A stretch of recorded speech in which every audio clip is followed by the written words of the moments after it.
All right. Thanks everyone for coming. I haven't looked if everyone knows each other. Maybe we do a short introduction round. See who's here. My name's Philip. I'm on the advisory board of the ISA.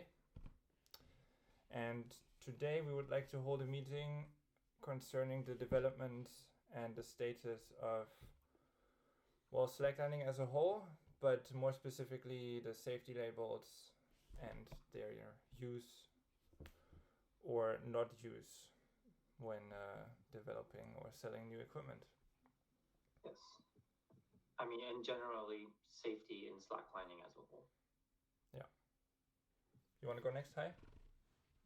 Yes, I am Hai Tai. I am the current president of the Safety Commission. Philip Queen, maybe? Hi, I am Philip Queen, member of the Safety Commission. Augustin? Augustin Moinard, member of the Safety Commission. Okay. Let's just go down really quickly, alphabetically through the rest of the people. Adam Janata? Hi, I'm Adam. I'm in the executive board. I'm still quite new, so I'm trying to look around and welcoming you from our weekly Wednesday slackline session in Prague. Everybody's leaving now, but I'm still here. Arda?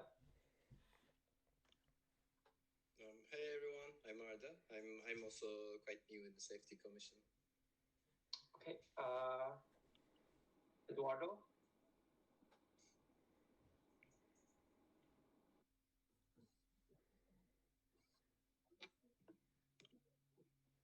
Can you hear me? Yes. Okay. Hi everyone. I'm Eduardo, and I'm here representing Spider Slackline. And slacking off. Correct. Jerry? Hello everyone, I'm Jerry. I run Balance Community. Okay. Joshua? Hey, I'm Josh, and I'm representing Redrix. Okay. We just went through the Phillips raid. I'm assuming it's Stefan. Can you hear me? Yes. Hey, can you hear me? Hey, I'm Stefan from Red Slacklines in Germany. Ryan? Hi, I'm Ryan, and I run the channel How Not To, and I stay super enough too often. Okay. So I'm excited to see what you guys have to say. And then Sam?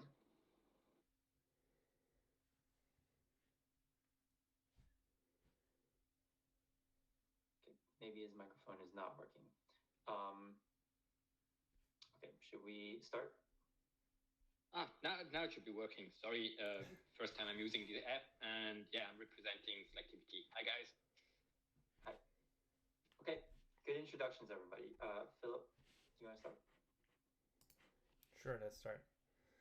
So the reason we introduce or we start this meeting is because there have been quite a few very close calls in the last few months, and well, historically there's always been a lot of a lot of close calls, but more and more of them are down to rigging, preventable mistakes, and also equipment failure, something that we haven't seen before. So in order to get ahead of the situation, Salut Florent, would you like to introduce yourself real quick?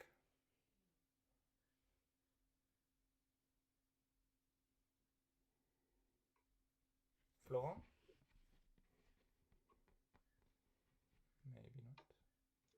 Well, anyways, Florent is here. I hope you can hear us. Due to the increase of the recent accidents, we called in this meeting, and we want to see what you guys think, how we can move on, because I feel like the ISA Safety Commission can't combat or deal with the situation all by themselves, and it requires maybe a a combined effort from all the manufacturers and us, as well as the local community leaders, to make a step forward before things go even further south or sour, depending on where you live. So just to recap, a couple accidents that we had due to equipment failure was, of course, the Vortex 1 that failed in Germany. I mean, that's more or less classical misuse of equipment. Not so much the equipment itself that was poorly designed. Nevertheless, failing leash rings, or thimbles in this case, is one of the few accidents that we can't have, even though everything else, even though we talk about redundancy all the time. In the end, there's only one leash, and especially there we need to be super vigilant. Then with the new Vortex, we had a sort of strange situation as well. So just keep this under one. Then recently, I don't know if it has been posted as a Fail Friday or a report yet, but we had an accident in Berlin with sewn loops that were done by a saddler, so a non-slackline company, but still a sewing company that made sewn loops for webbing, and during a trick highlining session, the main line with the sewn loop failed, and the sewn loops just exploded. Luckily, the backup was done by a slackline company, so the sewn loops on the backup then held the fall and nothing bad happened. But there wasn't much that needed to have gone wrong in addition for there to be a serious accident. Then I think you've seen that we've had a failure with the pink tube recently, a very, very old one that was fairly well used. Also one of the batches that hasn't had the label yet, so that was pre-safety label. There it's probably just age that led to the failure, but we're still looking into that, trying to get samples of the webbing. And then, of course, the classic pin failures from lab blocks all over the place. Although some of them have also been certified. Anyways. Yeah, some of the pin failures were a failure in the rigging. True. Yeah. I mean, in the end, you can always push the responsibility or push the mode of failure back to the person who bought the equipment, who used the equipment, who installed the equipment, or who was walking on the slackline. But I think we're not going to get anywhere if we talk about it that way. Right. So in terms of the safety label, right now we have standards for webbings, weblocks, leashes, webbing grabs, connectors, and slings. Although connectors and slings are not quite finished yet. So we're still trying to work out some details. And there have been quite a few changes recently in webbings. And we will make some more changes concerning sewn loops and also connected mainline and backup systems. So there we want to get some input from you guys as well. Maybe not necessarily during this meeting, but definitely in the future, because we want to make it a bit simpler to have combined systems. Because I think by now we can say with relative certainty that the combined systems are the future, most likely for a lot of people, and also safer in most situations. So therefore we want to acknowledge that with the standard and make it a bit easier to certify different combinations of webbings and backups. For now, only very few manufacturers actually certify their products, even though almost everyone is at least unofficially a safety partner. Not everyone actually, certifies their products with us or another testing laboratory. So far we have two, one in Germany and the one that we all know in Austria from Walter. And I think, Jerry, if you want to hang around later or talk some other time, we should definitely start introducing one in the States as well to make it a lot easier for you guys to certify your equipment. At the moment, the cost for certifying a single product is roughly 400 to 500 euros per type of equipment. So if I want to certify one webbing, I pay 500 euro for the certification, and if I want to certify another weblog, that would be 1,000 in total, for example. And that is probably one of the reasons, but maybe not the only one, why the slackline companies haven't all jumped on the safety label yet. Right, this is also one of the questions I want to have answered today. Then, products without the standards have been failing. I mean, that's what we discussed at the beginning. And as I said before, I feel like the ISA doesn't have quite enough leverage over a single manufacturer or all the manufacturers as a whole to address the problems that we're seeing, or the problems that we're foreseeing, because for now we've been relatively lucky with how the incidents turned out, but it's not far away from becoming either a fatal accident or one with quite a reasonably sized lawsuit attached to it. And I think that's not something that a local community can manage, or that a single manufacturer wants to deal with. Right, another thing that we've seen, unfortunately Kviet isn't here. Is he? No, I don't see him. That some products have been released that were tested in accordance to our standards, but without actually going through the trouble of getting the certifications. And we talked about this at the very beginning when we introduced the label and saw it in terms of the actual amount of safety still increasing if people sort of white label our certification and just do it privately. But it's unfair towards the companies that actually go through the trouble of getting the certification, and in addition to that, it doesn't quite have the same transparency or the same reliability as an outside laboratory testing the equipment. So for now, what we've seen is that EQB has been testing their weblogs as we standardize in the safety label, and just recently, maybe Eduardo, you can comment on that. We've seen that you added the leashrings, new leashrings, the one really big one that you have now, and that one also looks like it's tested and treated the same way that we recommend treating leashrings in our standard. So with the 6 kilonewton preloading every leashring, and then I don't quite remember what the MBS was that was prescribed. Either way, for now, of course, we can't say for sure why people are doing it this way. I mean, one factor, of course, is cost.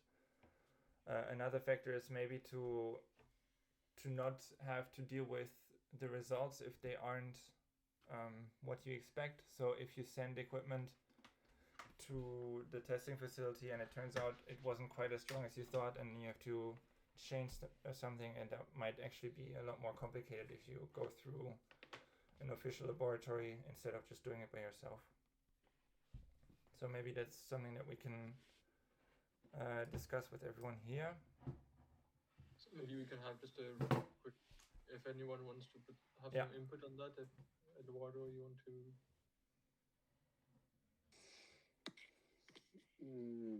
I'm reading the crowdfunding project because I didn't read it before, and I see you already summarized the reason why we haven't done yet.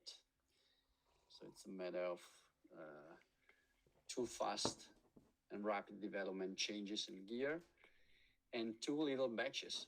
So let's say the certification in other extreme sport gear, it's running 10,000 pieces batches. We are running 500, 1,000 pieces batches, and rapidly change. So the community is giving us a lot to develop year by year. We are little people, and all this effort is not easy to be taken care. So when we have in a laboratory, we can be faster in the development and in the control. When, one of the points is exactly as you said. So the challenge is the same you summarized at the beginning of your file safety label crowdfunding project. Not much to add to that. Okay, thank you.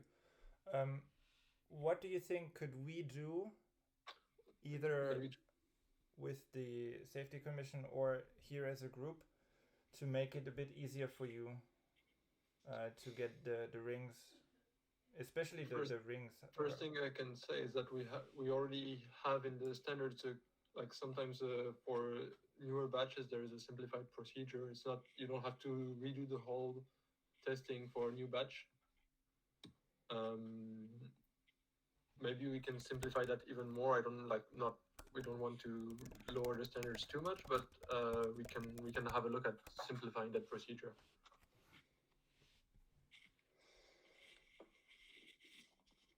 From the other manufacturers, who shares the same concerns or the same problems that Eduardo has? Do you also think that it's not worth it to certify an individual piece of equipment because in a year you're going to have a different one, or you're going to make some changes to the equipment for the next batch, and then you have to do the certification again, worst case?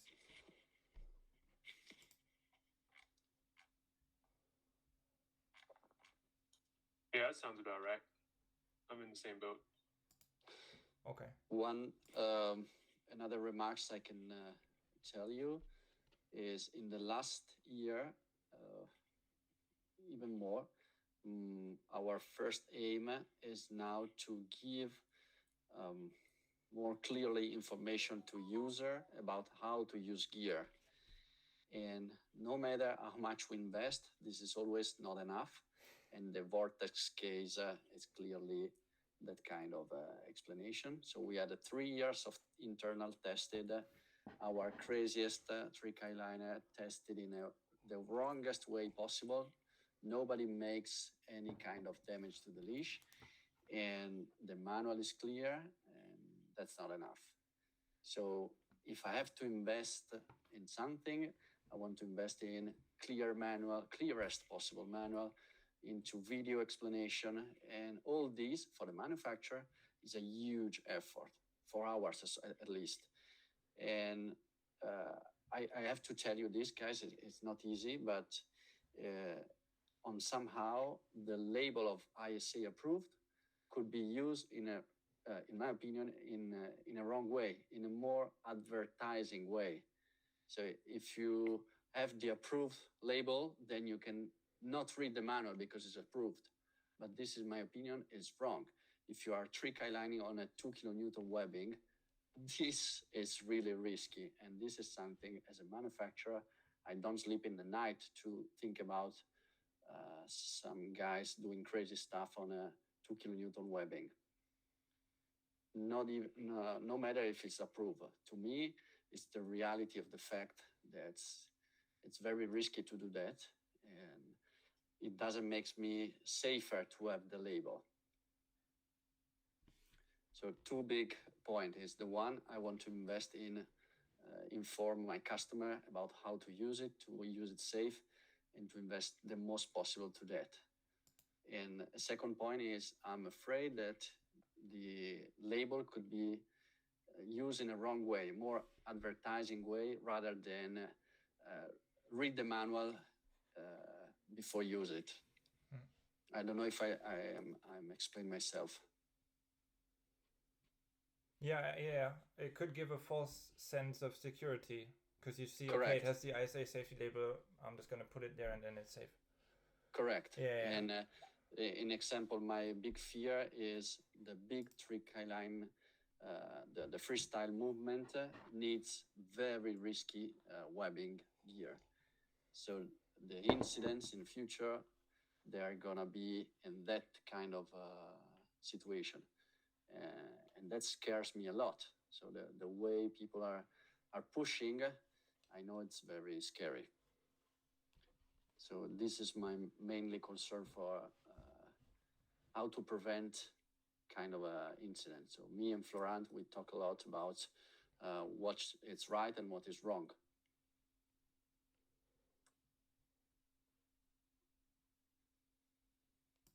Yeah, I know that here is an open discussion, so I don't have an answer. And yeah, I really appreciate all the what you do, guys. And I always try to look at the extreme sport that do the same, and I don't see that much. Like the paragliding, an example, is way much older than slackline and highlining. And the manufacturer and paragliding, they are facing same issue we are facing. So no certification and crazy people like we are doing crazy stuff in the air, very risky, with just the manufacturer to say responsibility that if you read the manual, if you do exactly what is written in the manual, you're gonna be safe. That's all. Yeah. Well, I think we have to compare the label with UIAA labels, and there people who buy climbing gear, they also don't just think like, oh, it's super safe just because it's certified. They still want to read the manual. So I don't agree on that point. Of course, there is a risk, but like the people buying the gear, they need to read the manual. When I buy climbing gear, I also read the manual, and like the label, the ISA label also gives some rules on how to create the manual, some standards on that. And like we also invested like a lot of time on creating good manuals. And I do not say that we do everything perfect. We do mistakes. We did mistakes in the past, and yeah, there the ISA comes in and also told us like, hey, there on your manual you had a mistake, and it's super good to have a feedback from them.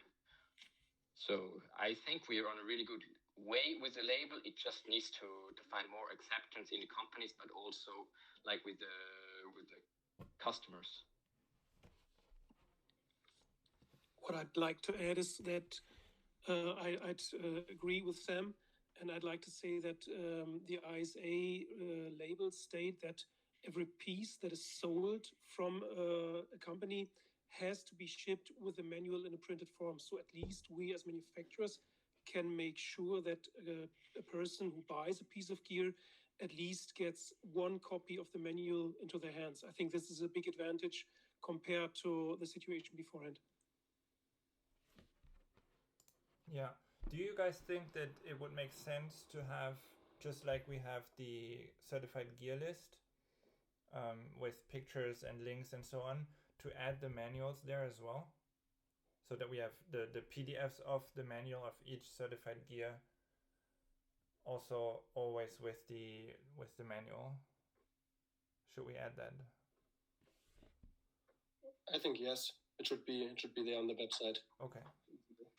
I agree too, and it would also increase the traffic on your label website. Yeah. The businessman. I have a question about the Vortex 2. I have touched the Vortex 2. I have not used it on a highline yet. I'm very excited about what it means to have a removable ring that's not made out of plastic.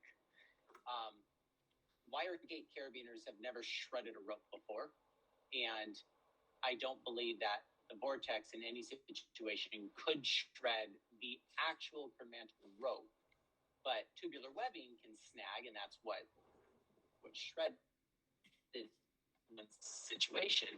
Would the ISA certify that ring? But I don't know if it's just me, but you're cutting out tremendously. Yeah.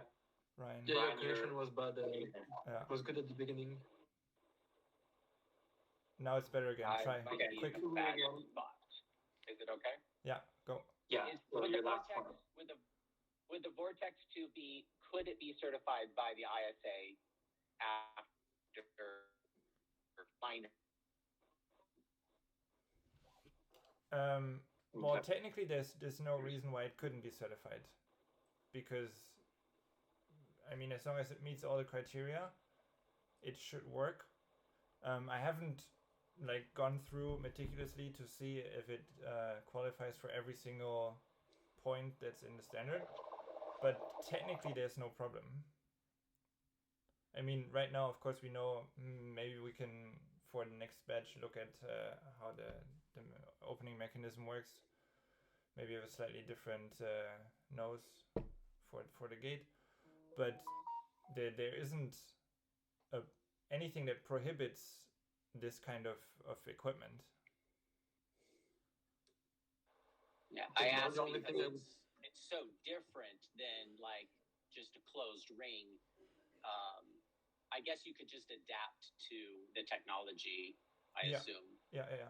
We try to hold open, or try to keep the standards as open as possible. I mean, if you've seen or looked at how different the orange weblog is to maybe a more conventional double barrel style weblog, you'll see that both of them can be certified with the same standard. And if you look at all the different carabiners that are on the market, they're also all certified by the same carabiner standard. So as much as it is innovative, it's not that crazy of a piece of equipment. I mean, in the end, it's a ring with a gate, right? So I'm sure we can. In the cert, Ryan, there's an allowance for thimble versus ring style leash attachments there. Right, so it would fall under the thimble style. However, I'm not completely sure if it would pass the certification right now, because the nose on the gate is extremely sharp. Yeah. I mean, that would be something that we would have to. It is sharp. It is sharp. Yeah. And I'm not sure, but I think have a less sharp nose. Yeah, I think that sharp portion is what ripped the sheath, but we can't be certain. Yeah. In more general terms, if as manufacturer you have gear in development and you want to have it certified, but it's not quite fitting with the standards, that's always something we can look at. Maybe you don't want to share the whole development process with us, obviously, but. And I think one of Eduardo's points was that the gear is adapting extremely quickly. And Sam, you wanted to, you were talking about how the certs should more match UIA, but the gear in climbing is much more standard now. It's developing at not a fast as a pace, as for instance paragliding. As Eduardo was saying. So there's valid things in both of your perspectives, right? But there's allowances for all of that in the certs. They are designed to change and update with the new gear, with new developments, because we understand that it's rapidly developing really quickly. Yeah.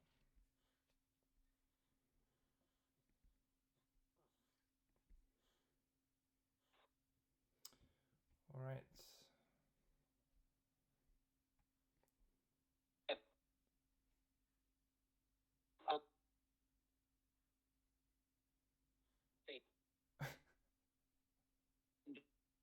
That's the Ryan, we can't hear you. community. Hold on. You might have. I'll just. Wait. We can hear you now. I'm in a mountain. You've entered into an area of good reception. So say it quickly. It might not last. I'm in the mountains. I'll talk when I'm in a better spot. Okay. Cool. Right. Does anyone have anything to add to that specific topic about having trouble getting the certifications, or reason for not certifying a single piece of equipment.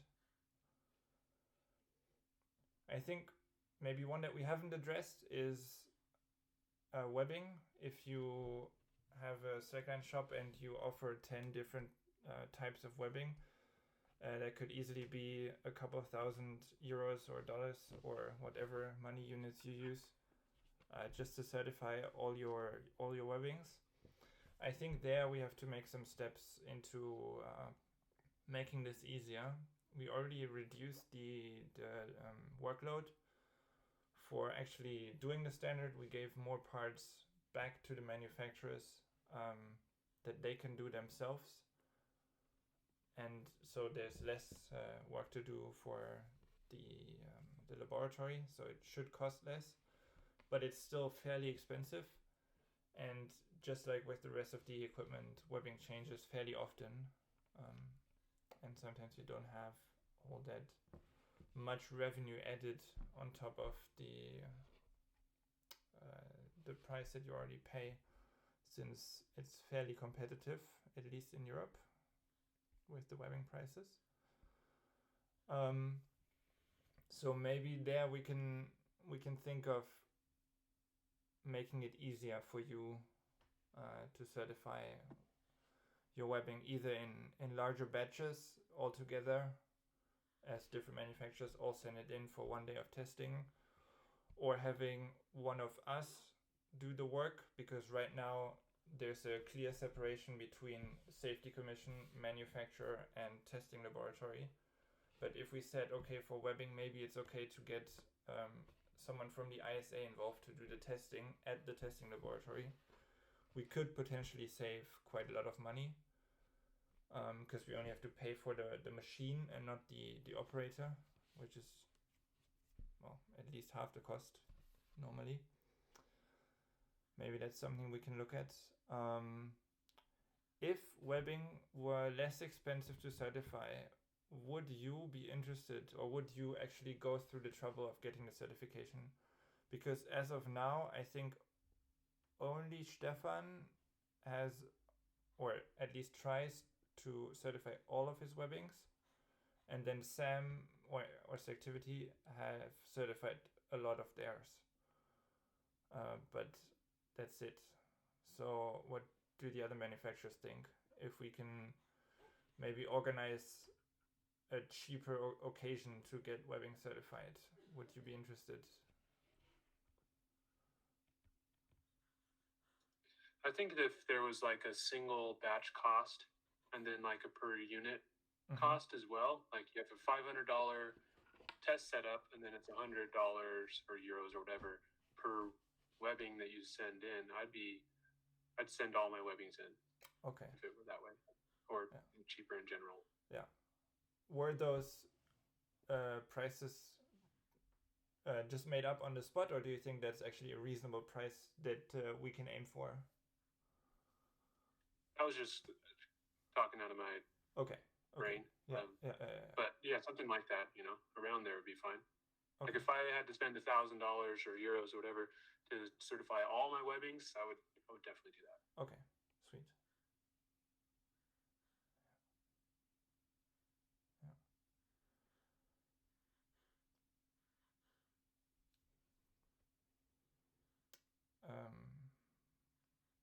What do you guys think, Eduardo? Would that also be an option for you, or are you not interested in certifying your webbing at the moment?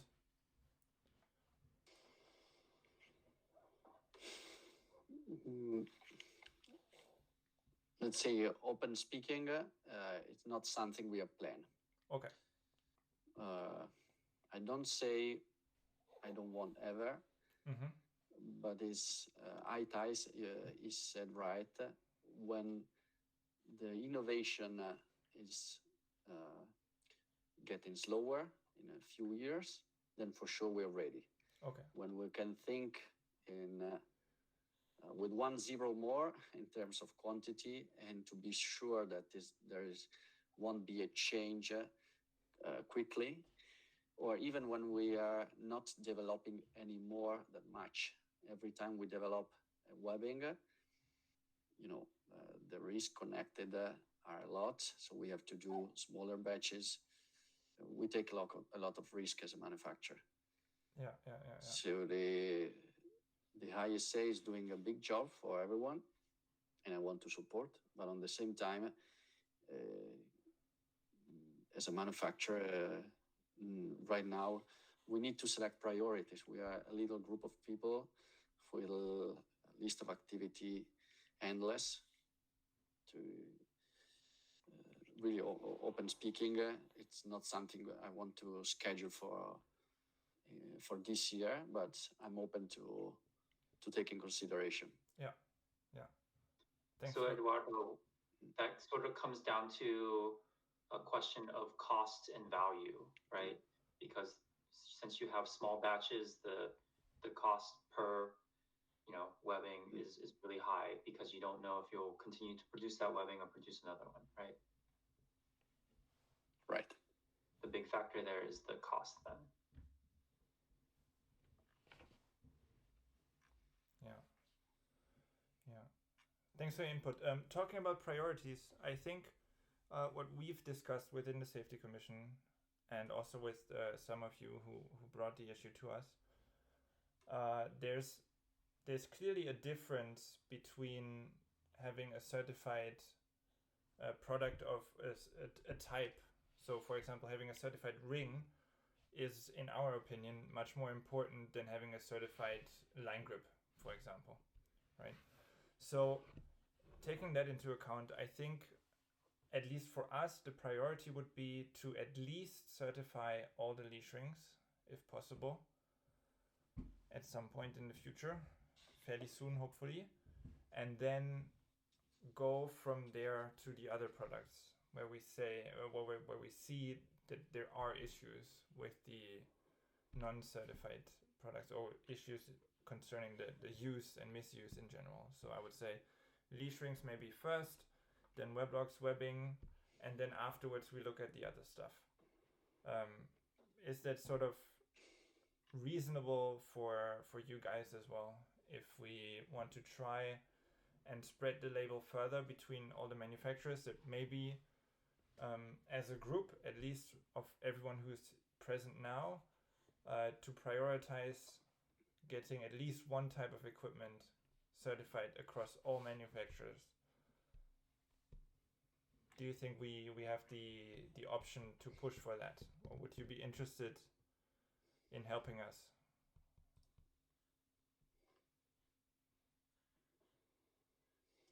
Definitely. Thanks, Jerry. Same here.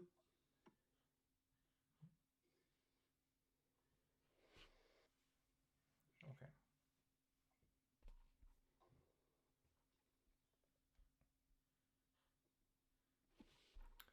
I would maybe even go one step further and maybe would like to propose something like deadlines for certain types of gear. So all manufacturers have kind of a guideline to what point in the future which kind of gear needs to be certified. So you would say that our stance or the ISA recommendation would be, okay, from 2023 onward, we do not recommend using any non-certified leashrings at all. Yes. So something along those lines. Okay. What do the other manufacturers think? I definitely support the idea because there needs to be more advertisement on the safety label, and only if most manufacturers work together with the safety label, only then it has a higher value. Yeah. Yoshi, I know you're not, or at least as far as I know, you're not currently selling leashrings, but would you be on board with the general direction this is taking? Yes, I'm not planning to sell any leashrings in the near future, but I would still recommend to only buy certified leashes in case, we get there. Yeah. Thanks. I have a question about leashrings. since the trend is moving towards the lighter weight aluminum or titanium. Do the steel rings, does anybody here manufacture those, or are they just retailed from another manufacturer, and are those steel rings certified? Are those just is that old technology? Well, the ones that are currently being sold, I guess, are from other industries. So for a time, at least in Europe, climbing technology and Kong rings were resold as leash rings. And I know that slackline tools in the past made or had them made specifically for slacklining, forged rings. But other than that, I don't know where your bomber ring comes from, Jerry. But I think there hasn't ever been a steel leash ring specifically developed for slacklining, and I don't believe anyone has that in mind for the future anyways. Yeah. Unless I'm gravely mistaken here. Ryan, there's also So the ISA currently does not certify any steel rings, right? You guys are certifying the aluminum and titaniums, correct? Yes. But there's nothing preventing us from certifying a steel ring. There is a weight limit. Yeah, there's a weight limit. 150 gram weight limit for the rings. So that will exclude like at least bomber steel rings for a safety of the person perspective. Interesting. I just could be confusing. I like the idea of having all rings certified, but all rings means like all rings? I didn't know if steel rings were like even on the radar of the ISA. Because they don't need to be certified. Right? They're steel rings. But at the same time, if the goal is everything. Well, if it's sold as a leash ring, then it ought to be certified as a leash ring, right? If you want to still continue to sell small rings as line lockers, or the big rings sort of as like rigging plates or master points or whatever, then that's a different story. But I think if, and I get the feeling that this is the direction that everyone wants to go, we push towards a sort of certified only recommendation, then yes, all the leash rings should be certified, regardless what kind of metal they're made of or how often they're used, right? And then if you sell only 2 bomber rings a year, then maybe it's not worth getting a certification, and then you just say, okay, it's not a leash ring, and sell it as something else, or stop selling it. But there is the weight limit in the standard, Yeah. which is there for a reason, because like many incidents come from contact with the leash ring. Yeah. So the weight limit would prevent many steel rings to be certified.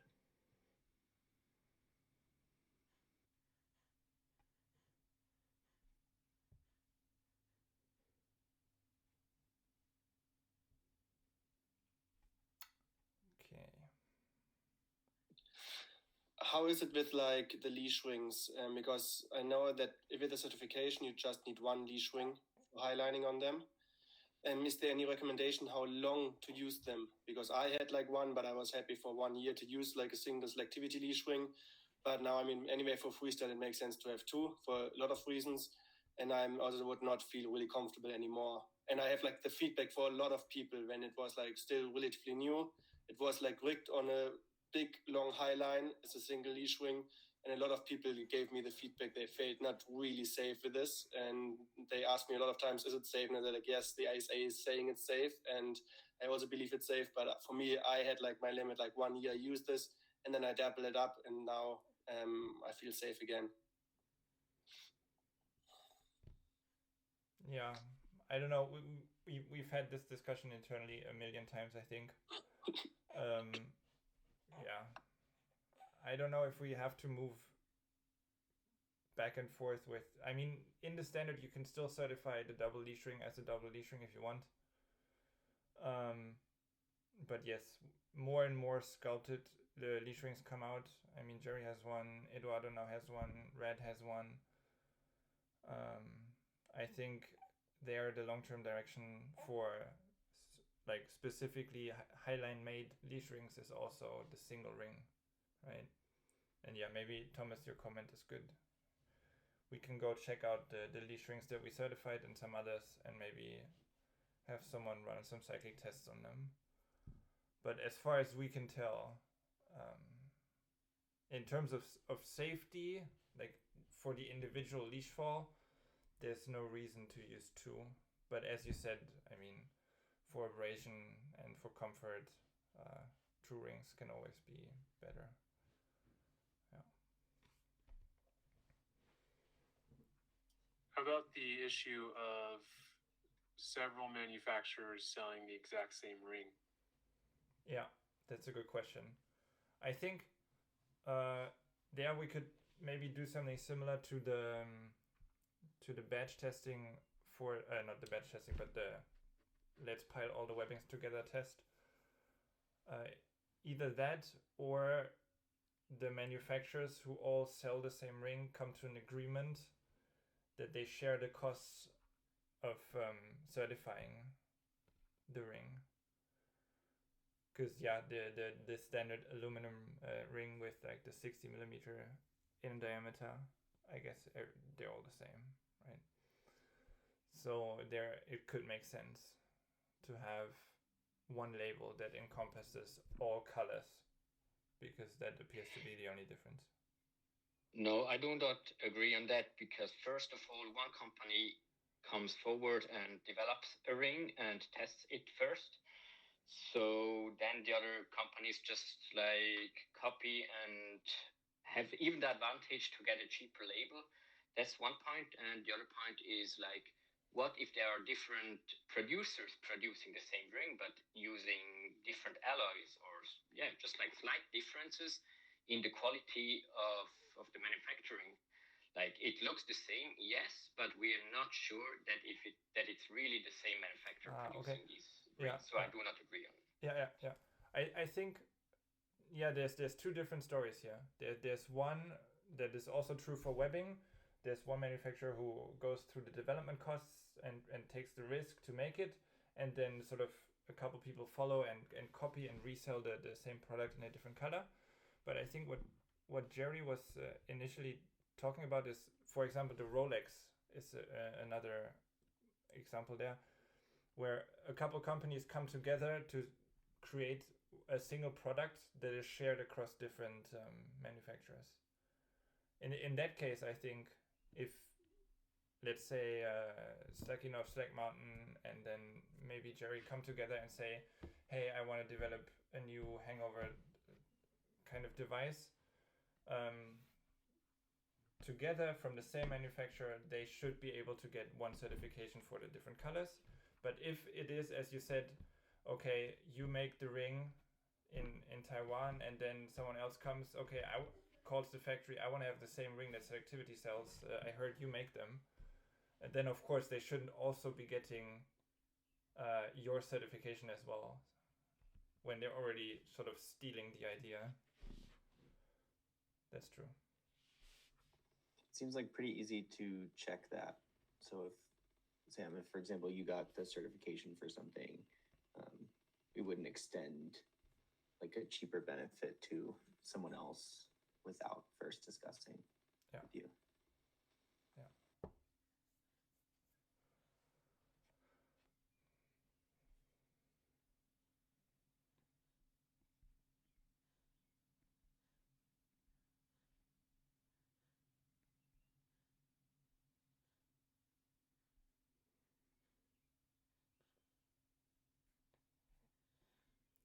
Okay, have we skipped anything? Let's just check real quick.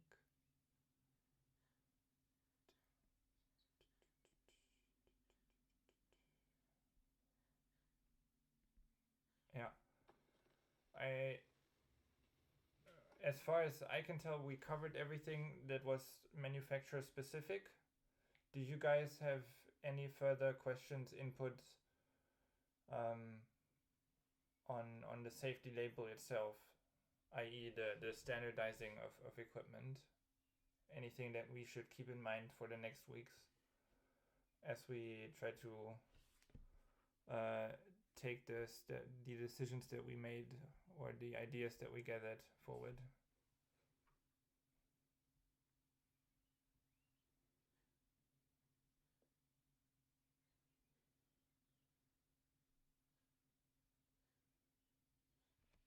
Okay. If not, I think we can go to the next steps. Literally, next steps in the document. There was just one more thing yeah. That was in the document that we didn't really explicit, but it's like something you should all know already. Is we're talking about liability for gear, whether it is already certified or if it's not certified. Like if there is an incident, who's responsible for? Who can get sued? Why, if you can lose your company because of that, or so like one of the points, like we have the standards and they're out there, and so like if gear is not standardized, but like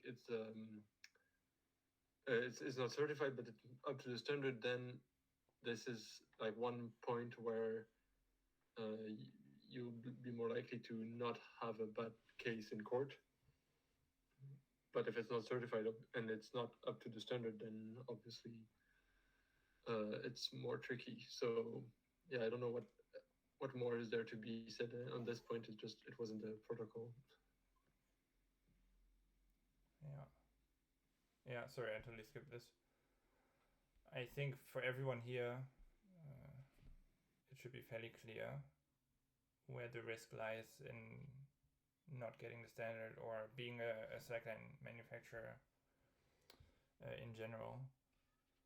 But at least in Europe, the legislation is, as you said, Augustin, as soon as there is a standard, it becomes sort of the industry standard, and that is what our safety label is at the moment, even though it's not like a state recognized standard like the EN norms might be or the UAA norms might be. It is at least industry standard, and that is what you will be judged against in a European court of law, and I guess by extension maybe also in other states. So yeah, it's sort of an insurance kind of investment, I guess. Although is that if a device is used properly and fails, but if somebody ties into a plastic leash ring in an obviously wrong way, there's no way a manufacturer who provided an instruction manual, would they be actually liable or even have to defend themselves? You can't say that before the case happens, right? I used to work in rope access courses, and we've had similar incidents there where people do batshit crazy stuff, like undressing or taking off the harness of their kid because they have to pee, and they hold them over the platform like 6 meters above the ground and then let their kid drop. I mean, weird things happen, and courts aren't always a place of reason in that sense, right? But if you want to be sure, I mean, you can take steps to minimize your risk, and having good manuals is one of them. But at the same time, if let's say the investigator or the neutral official, the neutral expert that is likely to be called, goes onto your shop's website and can't find the manual when at that time, even though maybe you provided it in the beginning in some sort of paper format, you're gonna have a bad time defending that case, right? The same with not having the manual in the language of the country that you sell it. I mean, if you sell a leash ring to the Czech Republic and it's only written in, I don't know, Spanish, it's not always like super evident what you have to or can do to protect yourself. But in general, Right, so I would say yes. What comes? Go ahead. What happened legally about the plastic ring incident? Nothing. Did anything legally happen from that? No, not at the moment. At least to us. Yeah. Right. So not yet. Courts are like unpredictable places, right? And as Philip said, it's not necessarily a place of reason, but the best strategy is to cover all your bases as a manufacturer, right? Yeah. So you have less avenues of attack in the court. Yeah. And even though we can say that I see value in that, yes. Yeah. Sorry, Ryan. Even though we can say that there is no court case at the moment for the Vortex 1 accident in Germany, we know of ongoing lawsuits concerning slackline equipment in a lot of different countries, concerning different manufacturers and different people, that we can't publish, that we can't sort of warn the community about, because they're still unresolved and could hurt the slackliner or the slackline company. So there are cases, and it's not like slacklining is still sort of outlaw territory. And as Augustin said, I mean, SlackFR closed down more or less partly due to those problems. And just about the Vortex incident, like it's, even to us, it's not clear who's responsible for the whole thing. If you look at, Philip made a presentation on that at the safety event. It's on YouTube channel of the ISA now. But like there is multiple factors. The guy there was not really experienced. He got to the line. The Vortex was still around the line, but with no leash, like just taped so it didn't fall out. Somebody had left it like that, and there's multiple factors to this incident. Yeah, and it doesn't have to be the slackliner or the affected party that sues you. It can also be their insurance company. It can be their legal representatives in case the injured person died or is incapable of doing anything about it. And oftentimes there's interests that aren't bound by what the slackline community believes in, right? There's outside actors that don't care about whether this was the fault of the person who had the accident. All they care about is not covering the costs, for example, if you're an insurance company. So they'll do anything they can. And even the smallest insurance company in the world is 1,000 times bigger than all of us combined. So yeah, we have to work together to protect ourselves, which is one of the reasons why we introduced the labels in the first place.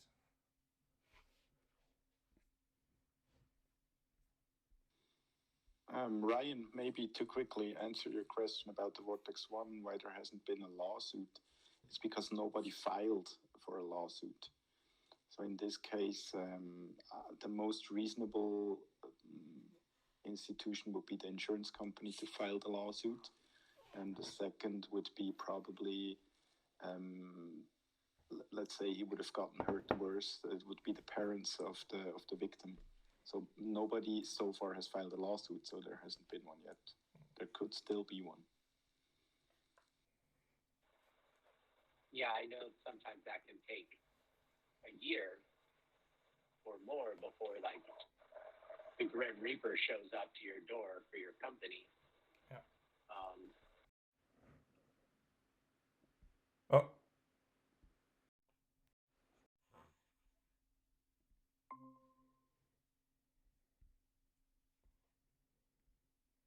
Sorry, I had a quick out. Yeah, that's correct, Flo. But that's also the choice of the person involved, and I don't think we have to talk about all that much more.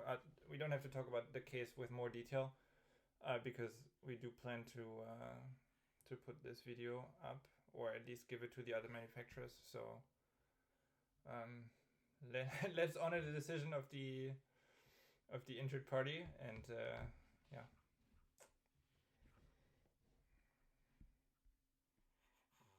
Go forward. So for the next steps, maybe that's one point that you can color in a bit, Philip Queen. The communities should think about how they want to continue their Slack lives, and I think you can talk maybe a little bit about the Moab gathering, and then I guess Stefan, you can also maybe say a few words about what happened in Berlin a couple weeks ago.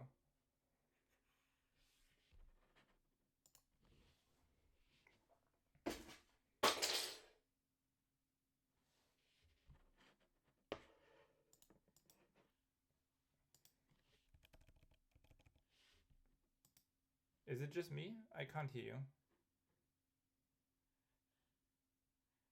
Oh, I can't hear anyone. Sorry. Go ahead. I'll try to fix this.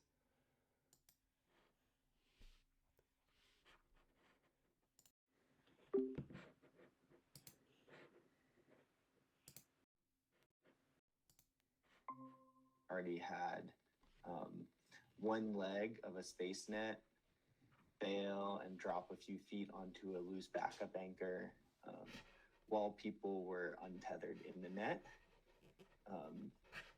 And the organizers did advertise that the net was safe to be in, like it was intended to be in without being passed in at all. There was like a slack line above the net so you could fall. The intention was for beginners to fall from the line without being passed into the net. So this was obviously really concerning. It was rigged on a single piece of dynamic climbing rope with the figure 8 in both ends, with a backup, thankfully, but that's what failed. And then there was a host of other issues, including like many anchors without master points extended over the edge. Someone was stopped from being on a line without that had no tie off on the main at all. And so how much weed was involved? As far as I'm aware, none. That I saw from the community. It was the response I got when I addressed it to them was essentially that they'd been rigging for years and had no clue that this was better or that this was worse or like not acceptable. I spent about 6 hours my first day at the gathering fixing about a dozen anchors with one of the organizers and explaining why everything was wrong, because everything's already rigged and only certain gear was brought. We kind of were able to get things to a good enough but not great situation. There are a lot of basic things that weren't met, like master points not over the edge. The standard for them was to use 2 bolts for every anchor, even in the soft sandstone at the Fruit Bowl, which is famously a place where you use more. So even the space net was rigged on 2 bolt anchors.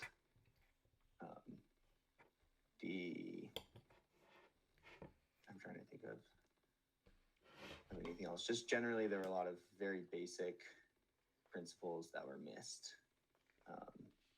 And it was a good indicator that like there's a solid core Slackline community that follows Slack chat, follows maybe the ISA, or looks at gear manufacturers very closely and is aware of a certain standard or best practice of rigging. But that there's a lot of people who are not part of that core community and are not being reached by the current methods of contacting people about rigging best practice changes or new techniques. So it was a good wake-up call to see that, like, maybe the 20 people of the 150 person gathering that I knew were all shocked by the rigging standard, but then there were 130 people there that were happy to like swan dive 20 feet into a net that had failed the day before. So I think it's really a baseline for, we need to do a lot more to try to reach different avenues, have even more clear, accessible, like front page type safety discussions, and more popularized forms of rigging knowledge that are true best practice. So sorry, Ryan, but you were the reason why you were the explicit reason why 2Bolt were chosen from the organizers. May I ask what state they were from? They were. I'm not aware of a festival this time of year in Google. Yeah, as far as I'm aware, well, almost every license plate was Colorado. Okay, that's what I figured. And I'm now like living in Colorado, and there is certainly a large core group of Colorado slackliners, but even a lot of the people I know maybe didn't know or hadn't even heard of the people putting on this gathering. So it was an interesting case of like even living 30 minutes from these people and being in similar island locations, you can still be very fractured and not reach out to a larger community. What's interesting to me is that people will bring up the fact that I said 2-bolt anchors, but they won't bring up the fact that I make my space nets with a 10-to-1 safety ratio and that everyone should be clipped in at all times. It's funny how they cherry pick.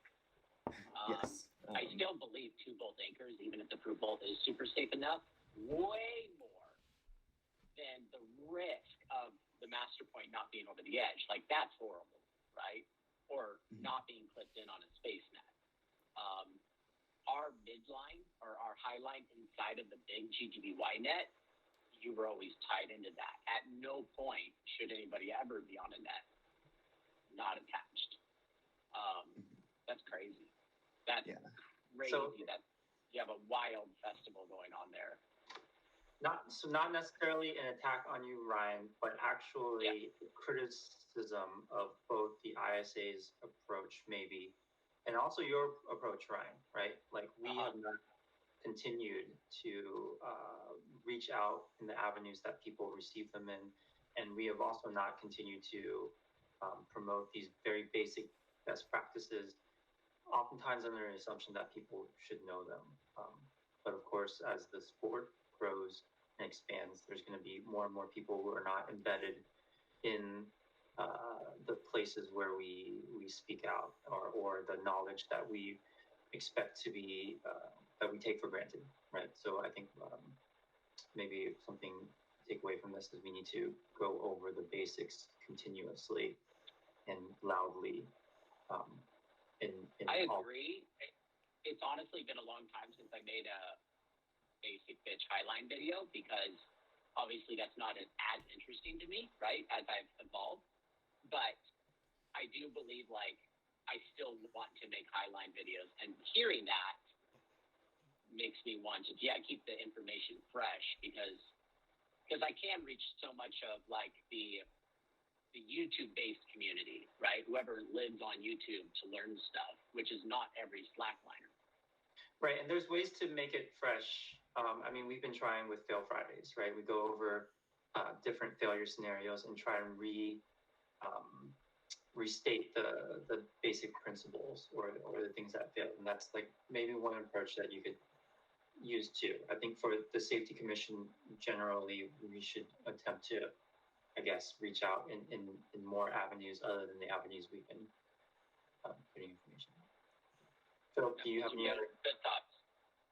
Yeah, Phil, do you have anything else? Any other takeaways, particularly? Not really, outside of saying that I'm happy to do some work to try to make these things more public. I know we've discussed publishing an accidents summary for the year, somewhat like the UIA. The North American Alpine Club does it. I believe also that just an anonymous kind of summary of what happened in the past year, because you still hear things like main lines don't fail, that are almost comically out of date at this point, but are still heard by people in the community. Yes, just like that. Hi. I also think more proactive. I'm happy to help with more proactive documents or videos of how do you rig well, actual situations. I think Ryan's done a really great job of showing that we can reach a large audience with this type of content. But I think really trying to make sure content is very organized towards a best practice approach and covering all of our bases, and not the assumption that we're talking to a pre-informed crowd. Right. I think if I as I try to grow my channel, right, because slacklining kept me basically under 10,000 subscribers until I branched out. I do want to make more slackline highline videos, and I work 16 hours a day on this channel right now, so I'm really stretched thin. If you guys want to make something that we can work together and I can share on my channel that fits, good enough with my brand, then we can post that on a Saturday and reach a lot more people. If you're going to go through the work to make a video, right? And then the ISA can also post it if they want. But you can use my platform to educate if we do it in a edutainment style. So I could do part of it, you could do part of it, so it's not just all my thoughts, but I definitely would need help if we want to put out regular content. And I think this is maybe a segue into thinking about the media strategy for reaching people, because lots of people are not on Facebook these days. They're not on Instagram anymore. A lot of the community has gone to private chats, right, on Discord or just through WhatsApp chat groups and things like that. So a lot of it is becoming more like you need to know people in the community, or reach out to people in the community. So maybe we should. Shit.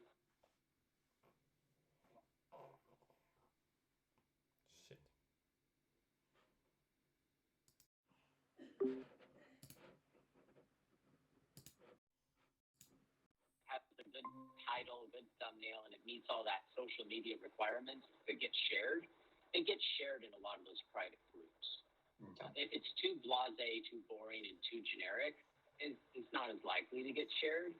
But if we share fails like the near misses and stuff, but in a very very entertaining way, or in depth, right? Sometimes people don't want their stuff shared, right? Some of the more recent incidences, some people didn't even want to talk about it. And it's like, whoa, this needs to be talked about.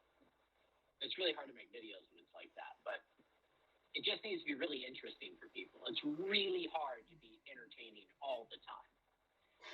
But that's how it gets shared. And it would infiltrate those groups.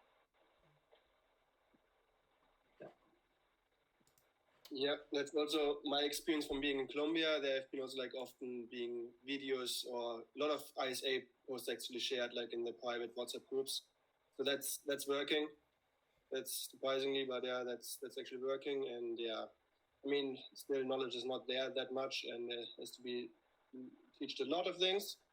But so definitely, that's what Ryan said. These videos get shared on private chats if they are interesting. I would not say they managerially need to be entertaining, but they need to be interesting, precise, and really new input. That's really important. I guess entertaining is not harming at all in this case. It's a balance. It's like you got to have a lot of value in a video. It doesn't have to make you laugh necessarily. Yeah, I guess it also depends on the community which you reach. And I had like this experience like of one community in Colombia, and that was this case that it was like quite a lot of ISA content being shared, failed Fridays and so on. And yeah, but I guess in other communities there's like maybe other input and other priorities. Like in France, just from my recent experience, France has it's big. So we see lots of people from France that are participating on Slack chat or on international groups, but it's also so big that there's a lot of people that are completely away from that. So yeah, it's and also with France, it's a problem that like English is a very hard language for many French people. So yeah, so that's something to consider, is making content in all languages as much as possible. But it's even more work, obviously. Yeah. The community is mixed enough that Philip was able to like share this critical information at that festival, right? If there's at least one person who can nicely anchor shame and get people on. Come on, internet. Jesus Christ.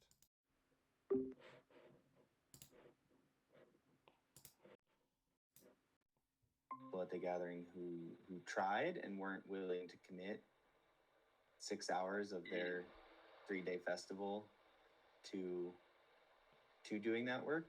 So I had a lot of friends come thank me just of saying like, hey, I kind of tried and gave up and said it wasn't my place. Rigged their own line and session that rather than doing that work. And yeah, Jerry says it gets thrust on these people, and I was almost not able to go to this gathering, and so it might have been a different story, just like depending on who happens to come to a certain gathering. I think that kind of points to the fact that we need more direct community outreach, in addition to media output, right? So people that are in the community that can be leaders. And that will help with like translation issues too, because we'll need it everywhere. There's slacklining everywhere now. Yeah. It would help. Sorry. It would help if somebody could, if I could work with one person, and in the ISA to make content that ends up on my channel, where like it has to be pretty very low friction for me to make a video. If I had one person who could check with the other people, like, this is what we want to share, this is the video he posted, what are our thoughts, and I'm just talking to one person, that's really easy for me. Is there somebody that could be that person for me? Well, we'll have to see. At the moment, Litzy is doing... You don't have to answer now. No. At the moment, Litzy is doing most of our social media work. And that would be one candidate, or maybe Hai, like a direct link to the Safety Commission. But I think we'll discuss this internally and see the direction we want to take, and also what kind of content we prioritize. Because, I mean, you're stretched thin with your channel, of course, but we're also stretched thin between us to push the Safety Commission and the ISA in general. Philip? Yes? It's Eduardo. Hi.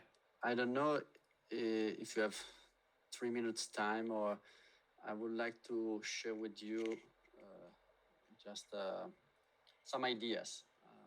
Yeah. Do you have any other point on the schedule, or can I go? There's a few points on the schedule, but I was thinking about saying we should get to the next point. So yeah, we can have your point in the next point. Okay. So, well, first of all, I must share with you that this is my first time I see you all together. And to me, it's really important to see how much effort you guys put in the cause of the association. And I see it's struggling for us as a manufacturer because it's really struggling this year, especially. But for you, it should be hell as well. I think it's not easy to keep the association running. Is that right? So as a manufacturer, I want to give you a sort of what I really wish to receive from an association. I mean, not just ISA, International Association, but what I'm asking locally here in Italy, in France, and I still cannot find the right person for that. And basically is the association should help people to know how to use in the right way the gear.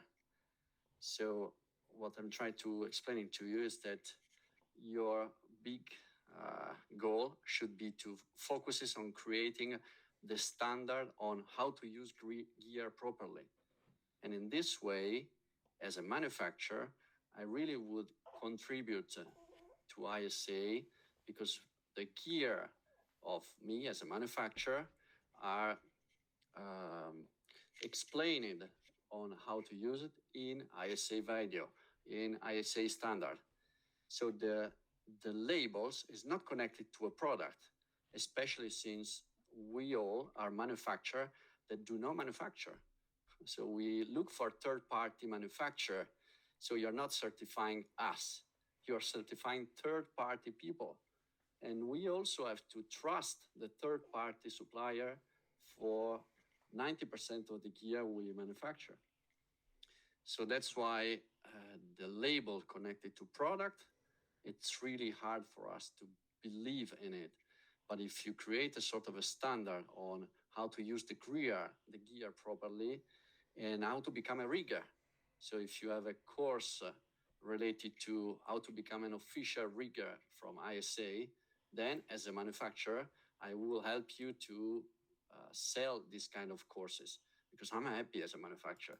If my community is getting sort of a certificate from ISA that is an official user of this gear, I think in rope access there is also the same. So if you are an official rope access man, then you can select the best gear to use in your daily work or in your sport activities, but you are an official man from the ISA. And so to help you in make the ISA sustainable in future, this could be one point. And a second point, it could be to create a sort of annual competition with category. Like if my aim every morning is out. Oh, Jesus Christ.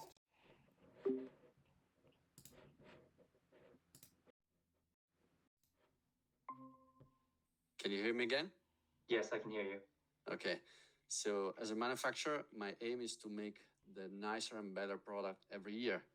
So if my best reward is my customer, but if I could have another reward from a third-party entity, so the ISA every year select from all leash ring on the market and put a sort of a price label for us.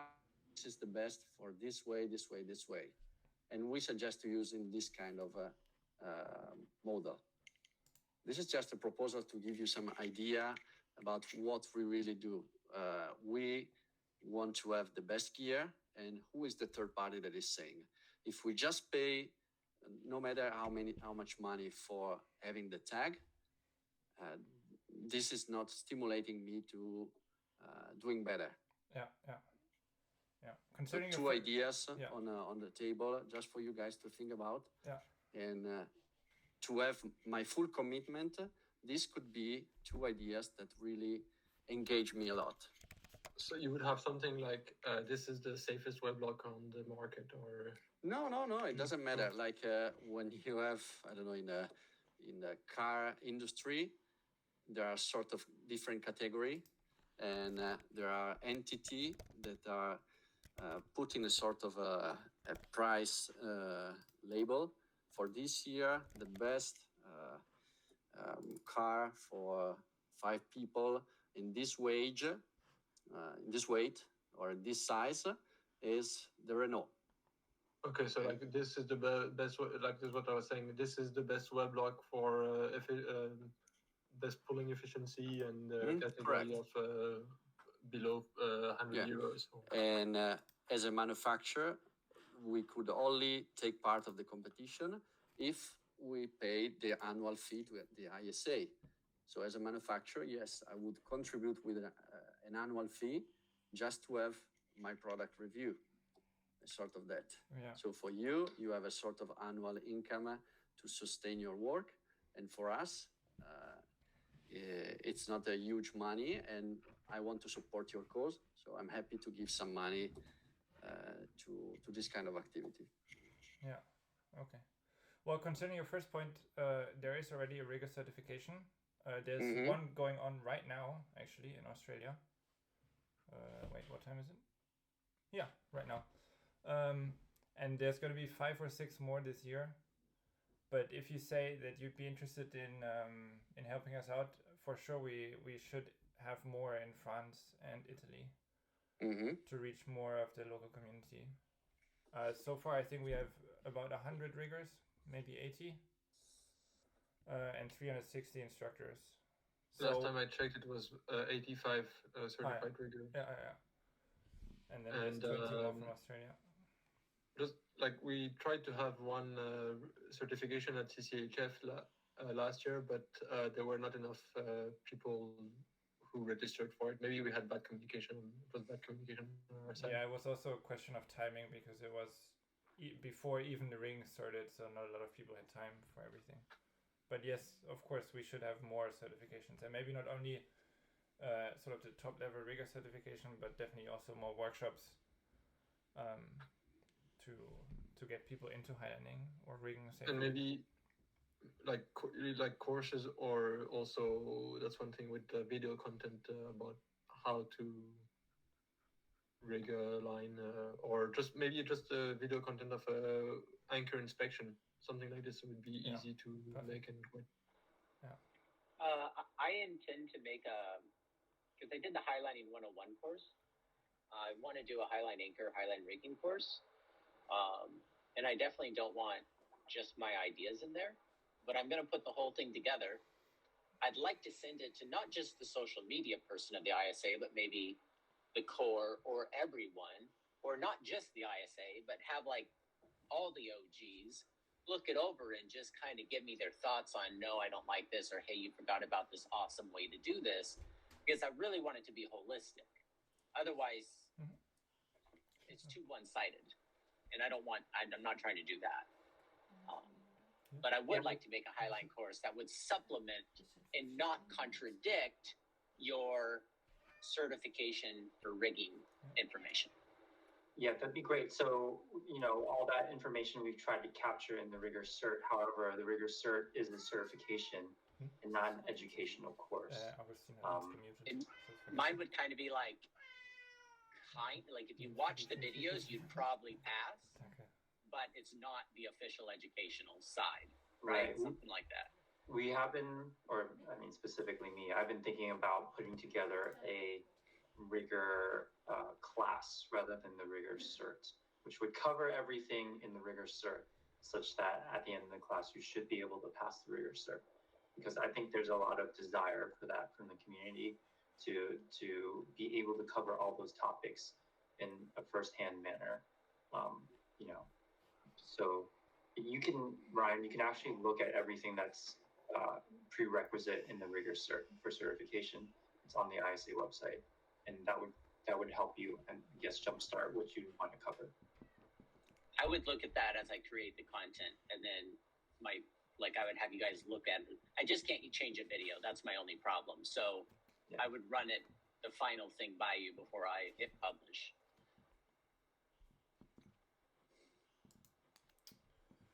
Okay, I think one last point that was on the document or on the agenda is the crowdfunding of the label.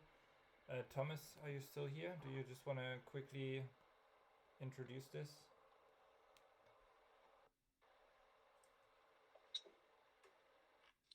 Hi guys, are you talking about the crowdfunding? Yes. Okay. Good. So we had an idea a couple months back, and it's still an idea. There's a concept written for that, and we just would like to hear your general thoughts, because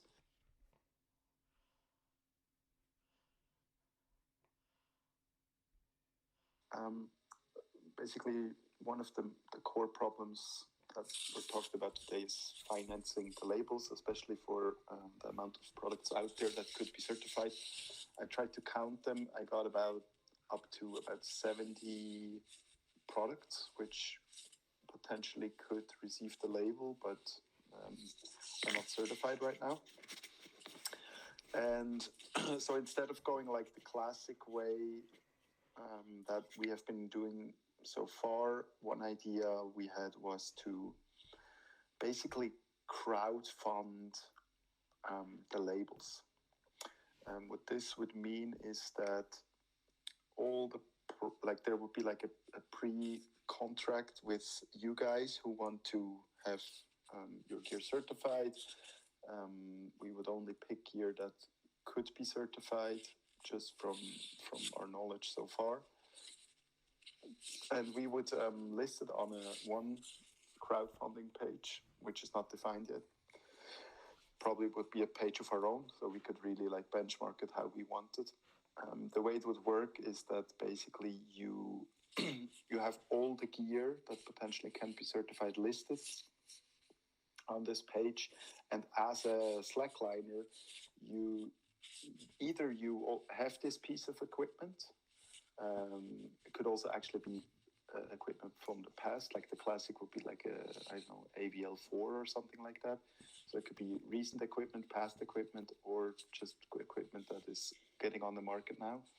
And as an individual slackliner, you have the possibility to give some money to get that piece of gear certified. So we would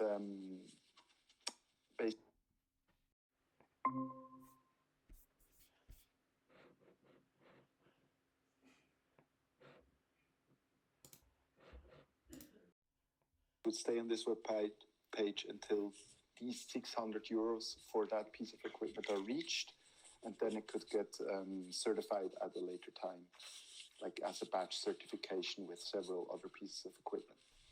So basically, you as an individual slackliner can basically contribute to the specific gear you want certified.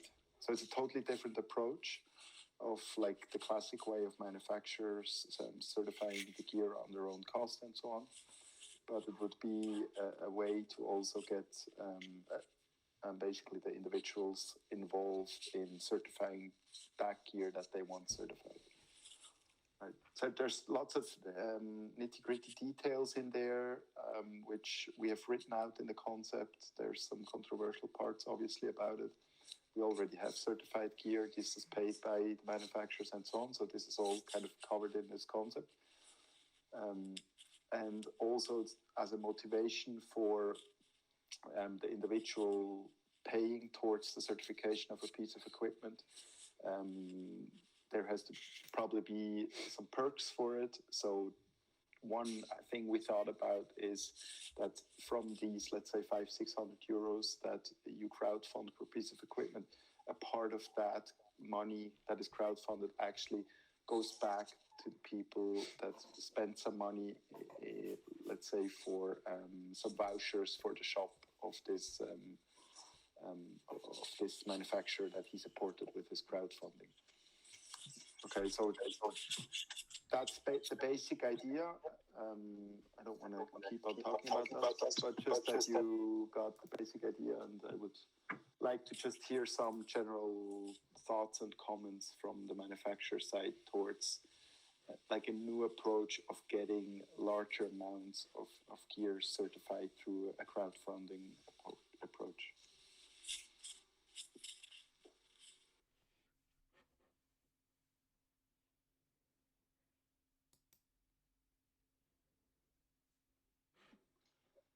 I generally think this is kind of an interesting approach. I think we could have a look at the nitty-gritty and maybe discuss this in a bit more depth in a future meeting? Yeah, the link to the proposal is in the document as well, and I think Ada just posted it to the chat. So yeah, if you want to take a look, and I think I would also put the discussion on this in a different meeting after everyone had some time to look at the idea and post some comments on the doc as well. Has it been has it been considered not just the current 70 most critical pieces, but like the next 100 pieces? Is this a sustainable thing, or is this just to get everybody up to speed? Yeah, that's what I was about to say. It kind of relates to that. Is that what we were saying at the beginning of the session was concerning the fact that gear evolves pretty fast. If we're making this crowdfunding, it has to be like the time frame is quite short in the end.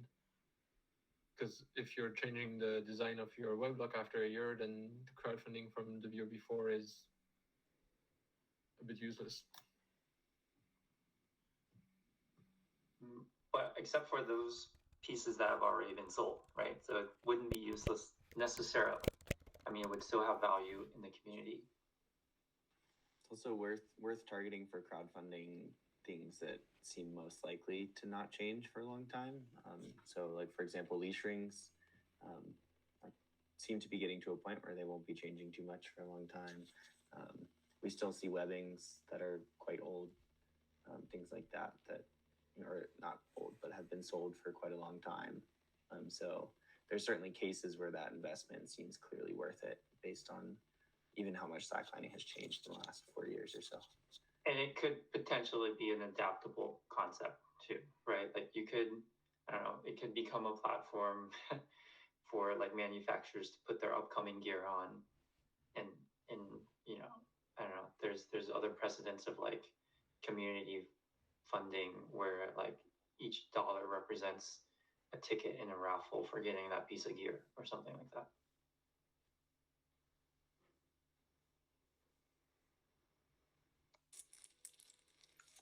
So going back to your question, Ryan, actually, I really tried to count all the pieces of equipment that would currently pass our certification, and that's how I reached the 70 pieces.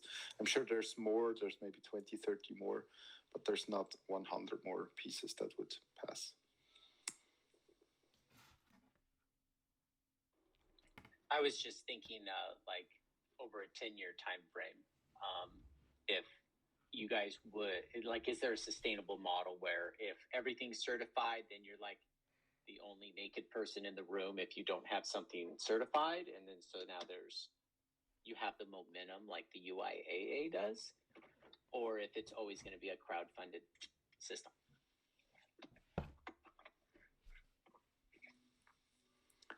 I see it currently as like a Kickstarter for the whole thing, to just increase the speed of certifications. If it will stay like that, time will show. Depends a lot on how much the gear changes. New manufacturers popping up, new gear popping up. Yeah. Probably not super long-term sustainable. Yeah. I also think there's a sense in which, like, as the community sees accelerating accidents and there's more accidents that touch local communities, we'll be kind of at a crossroads where if we don't make some changes like this soon, we might not get to the wider user base that can sustain anything like UIAA like. So I do like reiterate the kind of beginning of our conversation that we seem to be at a bit of a crisis or watershed moment where we need to make some changes, because a few more years of really common accidents might kind of keep the sport from growing to a point where we can sustain the type of testing and certifications that we want.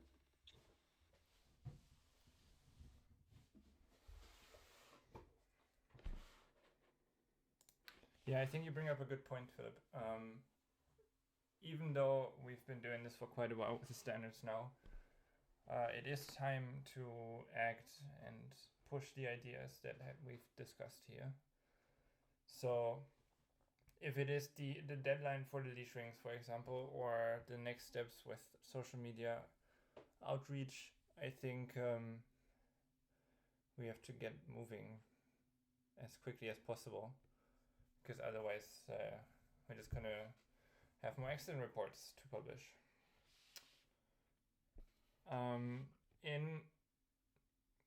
In that case, does anyone have anything else to add to the meeting itself right now? Just shortly, personally, I'm not a big fan of that crowdfunding idea. I think it kind of takes off the value of this label. I mean, the companies, they should want to have this label, or they should even need this label at one point. And you have this Fail Friday thing on social media, which is a really good success. Interesting stories going on every week, which are worth reading. And you could, for example, start like just make every week present a product that has been certified, or just like start something on a regular basis on social media. I think you start having some reach there, so use it. And you're still running this platform. I don't recall the name right now, like where you have like all that gear listed. And this kind of counter works against the certification, in my opinion, because like you officially list webbings and other kind of gear, even though it's not certified. So this list, I didn't see the point at the beginning. I still don't see a point in having this list, but it definitely counterworks the certification. Sam, I think you're talking about the slackline database, slackline DB. Exactly, yeah. Yeah, so we don't run that. That's an individual that runs this database. And we basically had many talks with him about exactly this. So trying to push the certified gear on his database. Now it's at least listed as you can like filter for certified gear and so on. But this is an individual that does this. We have no influence whatsoever on this. We just link it on our website because it's the largest and most complete database on slackline gear out there, and it's perfect to also look up old gear, look up old manuals that you cannot find on the manufacturer's website anymore. And so that's really what it is. Actually, to update you on Slackline DB, currently it's kind of out of service, so you cannot change anything right now. And if this continues like this, then we would stop linking it from our website, because we cannot edit anything right now. So it's under construction, this whole thing. You cannot edit. So yeah, it's not our database. It's an individual that runs this and has been doing since the beginning. Okay, thanks for the details. And if it's the case like that, then you should also clearly write on your page that like most of the gear listed there is not certified, so you would not officially recommend using it for highlining. Like if it's stated like that, then it's a different story. Right now, it's just like, hey, here's a list, do whatever you want to do with it. So you need to kind of classify what this list is worth. Yeah, I think we can specify this better on our own website where we link to SlackDB. That's one page where we do that. Yeah.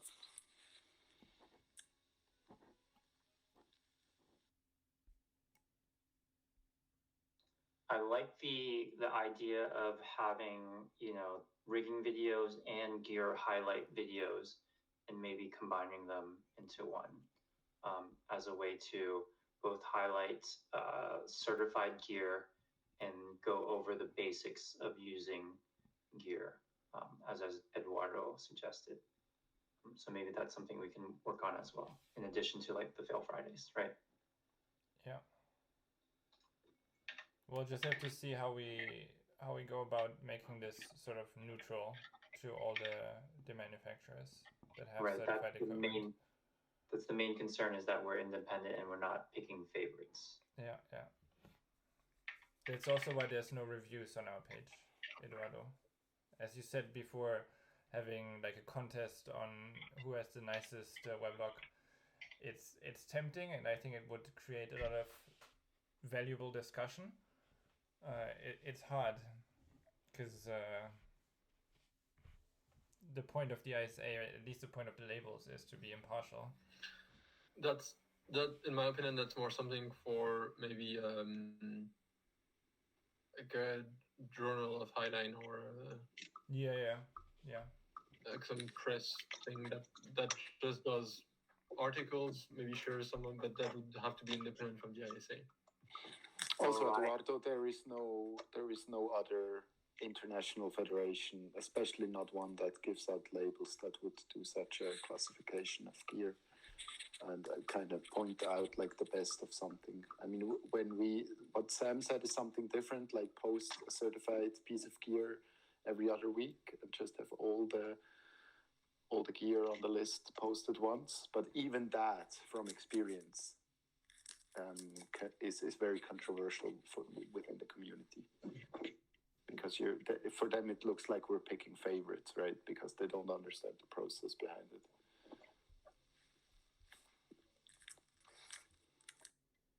Okay, thanks for the explanation. I still share my concern that it's too easy to use the ISA label as a marketing leverage rather than the real association motivation that keeps you all together. And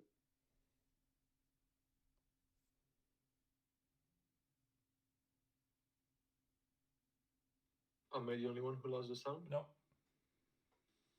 No, we lost you, Eduardo. Yeah. Can you hear me again? Yeah. Yes. Okay, sorry. I had a cold below. So that said, thanks for the explanation. And I also have the same feelings as Samuel about the crowdfunding of the project. So I want to sponsor the ISA for the main aim of the association, so to help people using in the right way the gear. That's the way I would like to support you. So the crowdfunding for the label is not interesting us so much. But it was a nice idea. Thanks anyway for showing us. So I think this leads us back to the point where probably it's a great idea to present each and every product that is certified on a weekly basis, but not just like present the product, but rather present how to use the product. I think so far we pretty much agree on that the ISA should also present more how to use a single product. And it's totally neutral if you present every certified product. And that would like kind of kick the companies to certify more of the products. Yeah. I think if everyone who's here is, and then we of course ask Stefan from Aki, likes the idea of us pushing this, then of course we can try. The thing with showing every product, I mean, if we do Weblogs videos, for example, and then we start with the seahorse, and then we do the orange, and then the Alpine Weblog, at some point it becomes repetitive. So of course whoever goes first has the most views. Maybe we can rotate this or whatever. Or if we put them all in one video, let's say we make a video how to use your weblog, and then have all the weblogs that are certified. What if in 2 weeks Stefan wants to certify a new weblog that's no longer in the video? I like the idea of us showing more of how things are done. And I think we should also incorporate the certified products in a way, but we have to be very careful how we do this. because it's not just the manufacturers that could be sort of, or that would feel like we prioritize someone over someone else with more screen time or whatever. But also there's a lot of critical individuals or critical slackliners that do not like the idea of having any advertisement run on the ISA. That would further diminish our credibility. So we have to be very careful and precise and communicative about how we approach this. Okay. Yeah, I'll take a look at the links you posted, Stefan. Thanks. Like one thing that would be not too critical, I think, would be just when there is a new product that gets certified, we can communicate on that. Yeah. So we just go by the order of certification from now, and then we do every other week and add the new products afterwards. That sounds very reasonable. Well, overall, you should start with the products that are already certified, and you can just like randomize. Like you use a randomizer, then you can also communicate to the people out there that it's randomized. It's a computer giving you that number. Like this product needs to be presented first. Yeah, that sounds good. We have a big bowl, like when you draw the lotto numbers, and then you just draw a piece of equipment out of a big sack, and then you have to do the video improvised.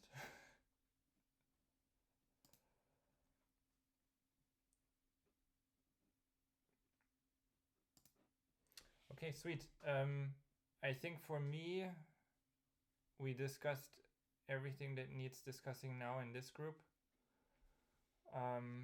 I'll see with Litzy if we can post this. Some other manufacturers and some other interested parties want to have another meeting on Saturday.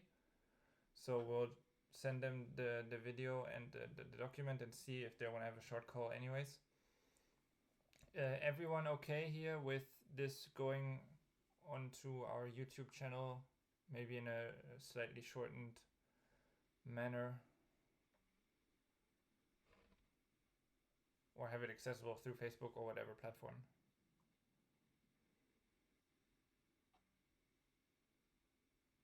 Okay, seems good. Any more questions?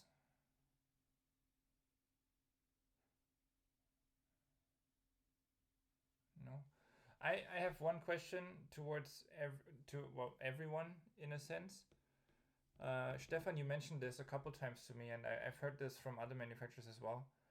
Whenever you get requests concerning, hey, can you help me with this? Or, hey, I would like to know how to use this kind of equipment. I would like to know how to set up a highline with this. If you don't feel like you have the capacity to redirect this to, I don't know, a local community or someone you already know from that area, you can always contact the national associations or the ISA to ask for help, to connect your customers to a highline community or to someone else. Or if you see that a lot of questions come up regularly in your email or through whatever form of feedback you have, don't hesitate to ask us. Because for us, it's always easier to work on questions and problems than come up with ideas ourselves. It's easier to recruit volunteer manpower or person power if you have a specific question or a specific need. And that way we also have a better idea of what maybe needs to be done or what isn't clear to everyone outside of the inner circle, so to speak. Yeah, and if no one else has anything to add, I would like to thank everyone very much for coming on a relatively short notice. I know this meeting took forever, but I think we've discussed quite a lot of important stuff. And I think we were right on time. We said from 6 to 8, and it's... Ah, yeah. You get what you sign up for. Yeah, we'll keep you posted. Please check in with the Discord server every now and then to stay up to date. And I know that we've been a bit problematic with updating the standards and not communicating it right away. sorry about that.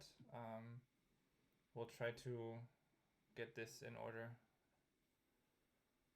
Yeah. Anything else from you, Hai? Nothing. Nothing. Sweet. Well then, have a good evening, morning, or wherever you are, whatever time Thanks, you are. everyone. Thanks, everyone. Thanks, everyone. Bye-bye. Goodbye, guys. Thank you. Thank you. Bye-bye, guys. Bye bye. Take care. Bye bye.